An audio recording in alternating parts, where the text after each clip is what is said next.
me kind of just set up in the first, just a couple of principles, and what we really want to get to, and I don't want to jump into it here. This is too important for kind of clever, facile, tinsel, great sentences. It's all worked out. We laugh and we go home. So I want to kind of go much slower, thank you, right? Much slower than we do usually in the dialogues, and just kind of set it up step by step, because it's a big deal. I got to tell you something, it's a big fucking deal, okay? 20 million people die every year, okay, of hunger and hunger-related diseases.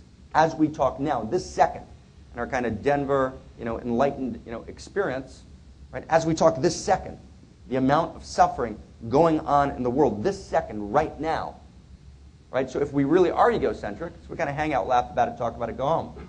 But if we're not, we actually kind of let in that pain, right? We actually expand. That's what it means to be Elijah the prophet or a bodhisattva, right? I kind of open myself up and actually let that in. Okay, so when I let that in, I couldn't sleep for 2 years, which I wrote the book just to get it out of me, because for 2 years I couldn't sleep. I would fall asleep and I would just get bombarded, right, by image after image after image. And so what do? Right? How do you live in a world and be open when you're open, you're just flooded with infinite pain? Okay? Right? And so what we do is we get very, very egocentric. What we do is we narrow our circles of caring. And we get more and more dead. Right? Because we narrow our circles of caring, because how can you have caring and compassion for something that you can't change, and the hurt is so real, right, and it's so deep, right? We basically stop doing anything about it. I mean, I grew up in a world where people would say, okay, the whole world stood by, right, while the Holocaust happened, which is true.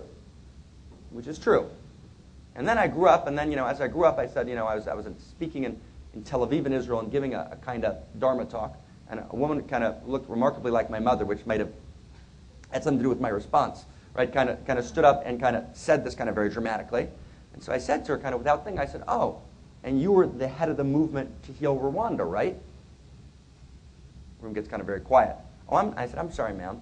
I was not in a nice mood. I said, I'm sorry, it wasn't Rwanda. You were the Cambodia person, right? You were doing the Cambodia thing, right? And the room kind of, right? And I said, I said, I'm so sorry. I keep confusing people, right? You were trying to save all those people in Tiananmen Square, right? You get it, right? In other words, and the truth is that in our lives, right, we all know that there's real, profound, dramatic suffering in the world, and what are we doing, right? And so the answer is, here's what I think. There's one of two possibilities. Either we're all just kind of dramatically egocentric and evil. Possibility one, I don't dismiss it, right? Possibility two is that actually every single person in this room, if they felt they could make a difference, would stop everything they're doing and go out to do something. But actually we feel kind of impotent. We're just not sure what to do. Right? How do I step into the story?